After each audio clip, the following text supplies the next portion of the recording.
Hola mi amigo querido, mira, empezaremos el comentario de esta semana diciendo que lo peor que el pecado hizo en el ser humano fue desfigurar el carácter de Dios. Porque cuando el hombre salió de las manos de Dios, reflejaba el carácter divino.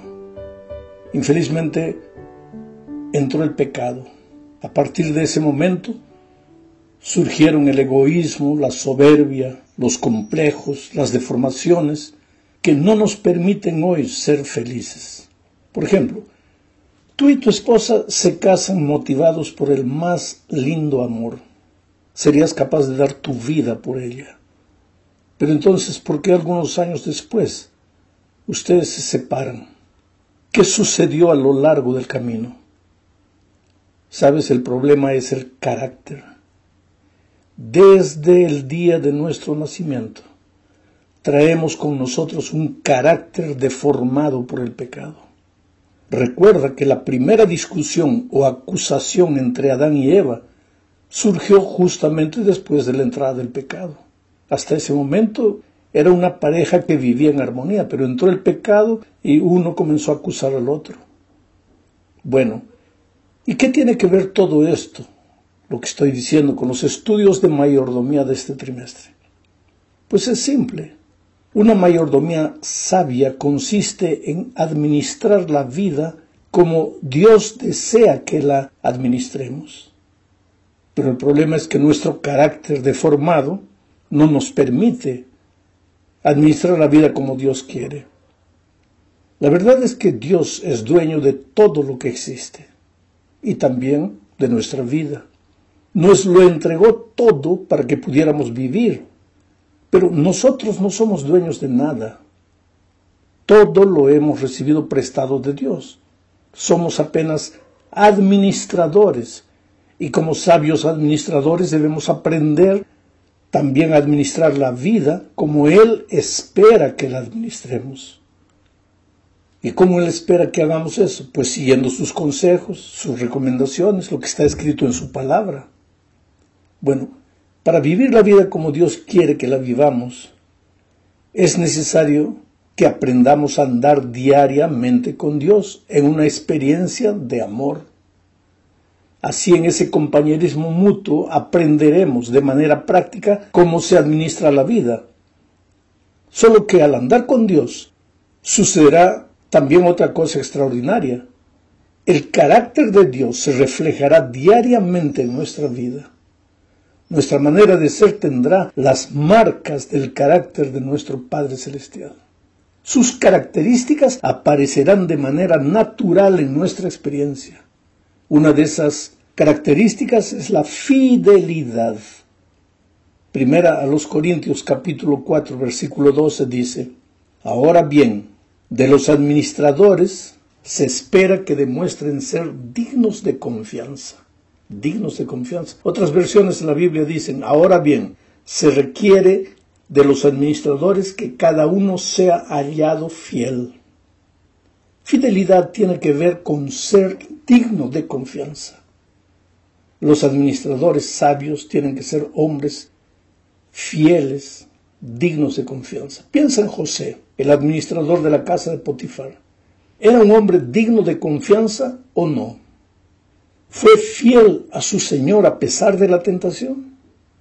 Ah, querido, si seremos fieles administradores de la vida que Dios nos confió, no será porque no encontremos tentaciones en el camino, sino a pesar de las tentaciones. La fidelidad es un rasgo de carácter. En hebreo, la expresión ser fiel significa ser digno de confianza. Se refiere a alguien que es sólido en sus convicciones, firme en lo que ha decidido. Pero la verdad es que nosotros, los seres humanos, después de la entrada del pecado, pues somos frágiles por naturaleza, no somos firmes. Pablo mismo dice: aquel que piensa que está firme, mire, cuidado, no caiga. Y Dios dice: maldito el hombre que confía en el hombre. Esta es nuestra triste realidad. Debemos ser hombres y mujeres dignos de confianza, firmes, fieles, pero no lo somos. No podemos serlo. Nadie puede confiar en nosotros, ni nosotros mismos. Y sin embargo Jesús dice, sé fiel hasta la muerte. O sea, sé digno de confianza hasta la muerte, y yo te daré la corona de la vida. Ahora, ¿cómo podremos alcanzar ese ideal elevado? Pues la única manera es seguir el consejo divino, que está registrado en Mateo capítulo 7, versículos 24 y 25. Leo: a cualquiera que me oye estas palabras y las pone en práctica, lo compararé a un hombre prudente que edificó su casa sobre la roca. Cayó la lluvia, vinieron los ríos, soplaron los vientos y azotaron aquella casa, pero ésta no se vino abajo porque estaba fundada sobre la roca. Aquí volvemos al tema del relacionamiento diario con Cristo, que es la roca de los siglos. Solo podemos ser hombres firmes, dignos de confianza, fieles, en la medida en que cultivemos una relación diaria de compañerismo, de comunión con Cristo, que es la roca. Vamos al segundo punto de nuestra lección. La segunda característica de un administrador sabio es la lealtad. La primera es la fidelidad. La segunda, la lealtad. Jesús dijo en Mateo capítulo 6, versículo 24, nadie puede servir a dos amos, pues odiará a uno y amará al otro, o estimará a uno y menospreciará al otro. Ustedes no pueden servir a Dios y a las riquezas. Cuando existe una experiencia de amor entre dos personas, el resultado natural es la lealtad. Dos personas que se aman no se traicionan. Pero la lealtad no es un asunto de cerrar los ojos y esforzarse para no caer. Si usas tu disciplina propia, tu esfuerzo humano, más tarde o más temprano, por más que cierres los ojos, por más que te esfuerces, vas a caer.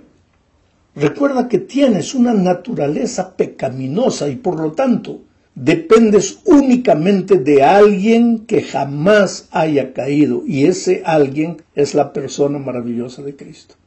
Recuerda que Dios es un Dios celoso. Eso dice la Biblia. Esto significa que Dios no hace concesiones. Si Él dijo que es blanco, pues es blanco. No es más o menos blanco. Esto también significa que Dios no comparte su soberanía con nadie. Él es celoso. Y si somos sus siervos, necesitamos ser sus siervos y de nadie más. Un día, Dios le dijo a Salomón, y tú, Salomón, hijo mío, reconoce al Dios de tu Padre y sírvele con corazón perfecto, con ánimo voluntario, porque el Señor escudriña los corazones de todos y entiende toda intención de los pensamientos. Si tú lo buscas, lo hallarás, pero si lo dejas, Él te desechará para siempre. Sírvelo con corazón perfecto, con todo tu corazón, con tu ser entero, no dividido, no un poco a Dios y un poco al Dios de este mundo, con todo tu corazón. Esto significa que la lealtad no es apenas un asunto de cumplir determinadas reglas, porque dice que Dios conoce el pensamiento y el sentimiento. Tú puedes cumplir todo y sin embargo no ser fiel a Dios. Esto es un asunto de fondo, no simplemente de forma. Recuerda que el Señor escudriña los corazones de todos y entiende toda intención de los pensamientos, le dijo Dios a Salomón. Esta es la razón por que el joven rico se fue y no regresó. Estaba dispuesto a cumplir las reglas, pero su corazón amaba al dinero. Estaba dividido, quería servir a Dios y al dinero al mismo tiempo. No se puede. Y Dios desea cultivar con el ser humano una experiencia de amor. Y cuando una persona ama de verdad, pues no necesita que la otra la esté vigilando para permanecer leal a la persona que ama. La lealtad, como el amor, debe ofrecerse libremente, o entonces no es verdadera lealtad. Un soldado muchas veces tiene que obedecer las órdenes de su jefe porque si no lo hace puede ser castigado. Este soldado quizá cumpla su deber, pero lo cumple por miedo del castigo. Esa no es la clase de lealtad que Dios pide. Observa el caso de Job, por ejemplo. Él no esperaba los eventos catastróficos que destruyeron a su familia, que destruyeron sus posesiones, su salud, nada de eso. Él nunca esperó eso. Y cuando todo eso llegó y parecía que Dios lo había abandonado, podría haber perdido la confianza, el amor y el compromiso.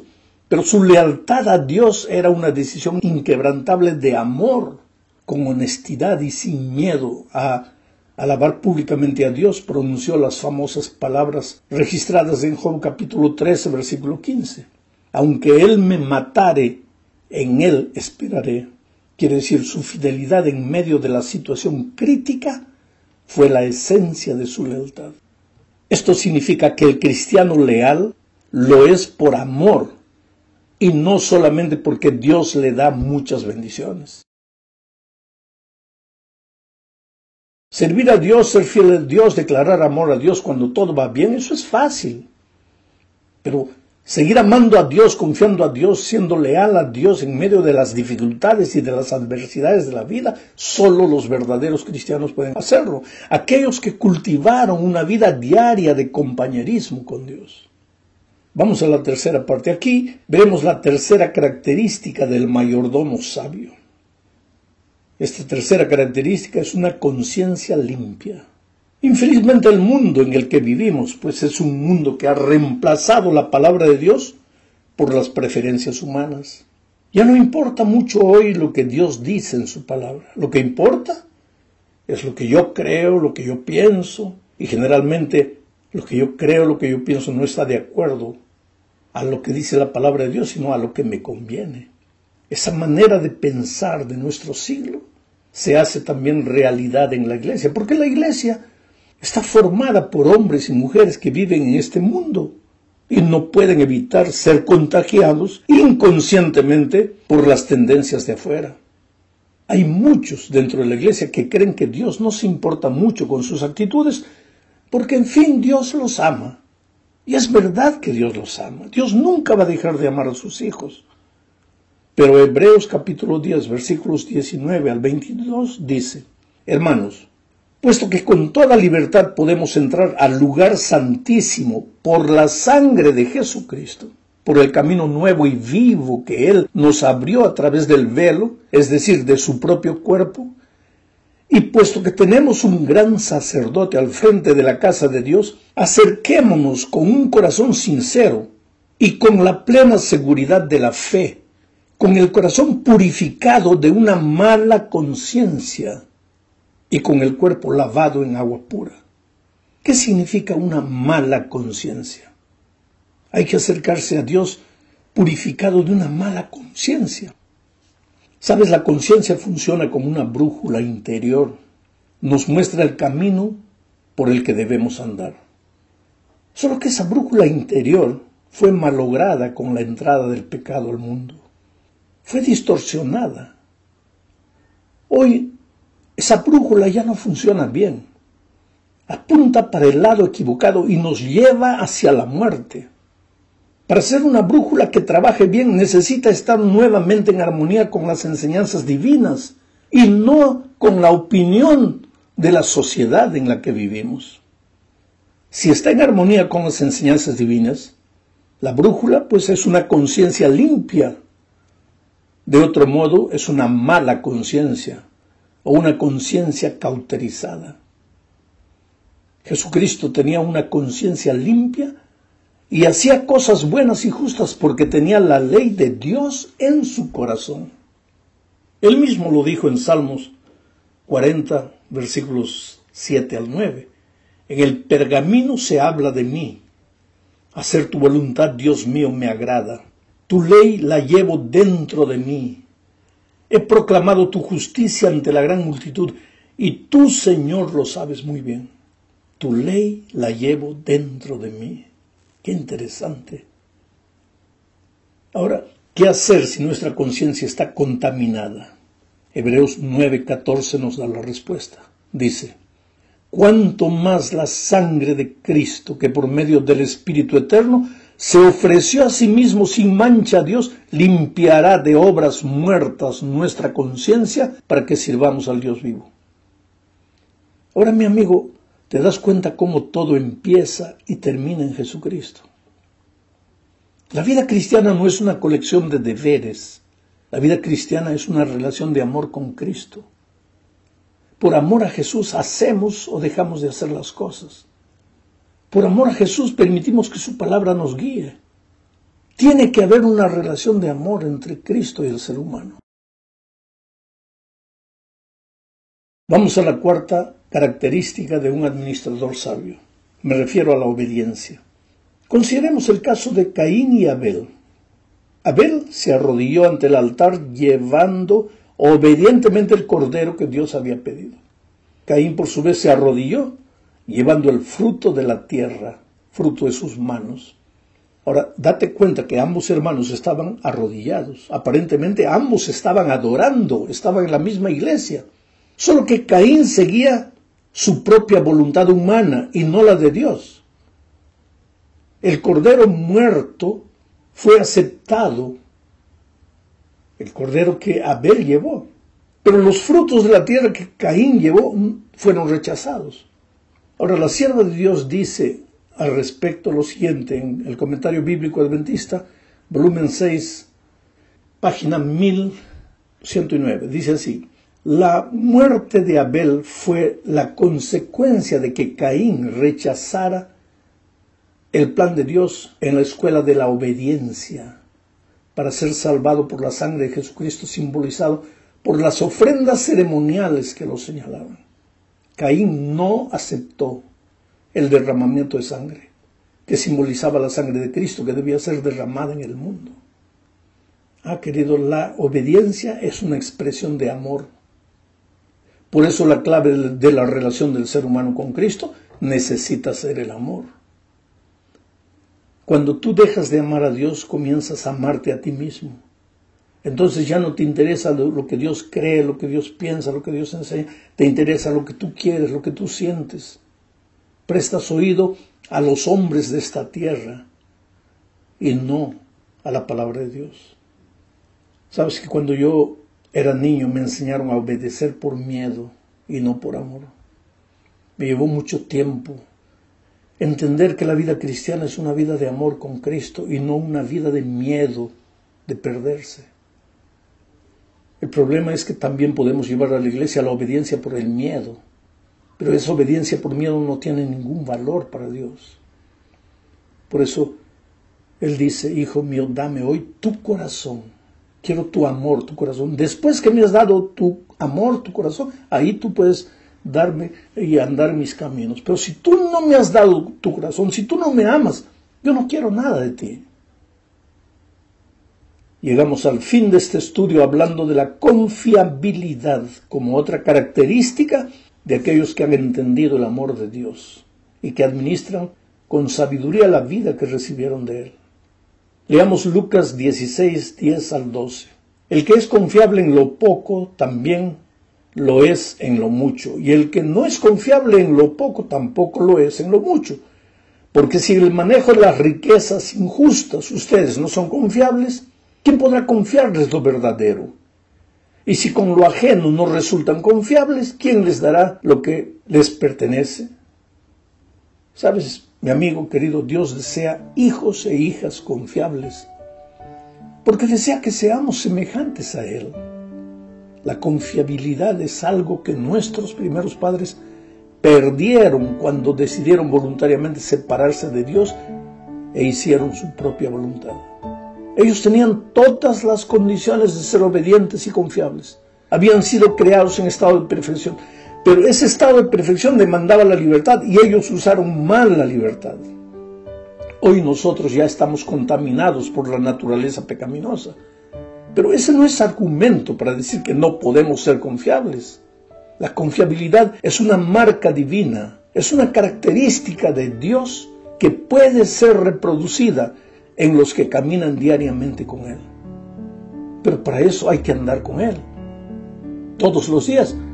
Y ya estudiamos que andar con Él todos los días es estudiar su palabra, orar y buscar una persona y traerla a Jesucristo. Que Dios te bendiga ricamente.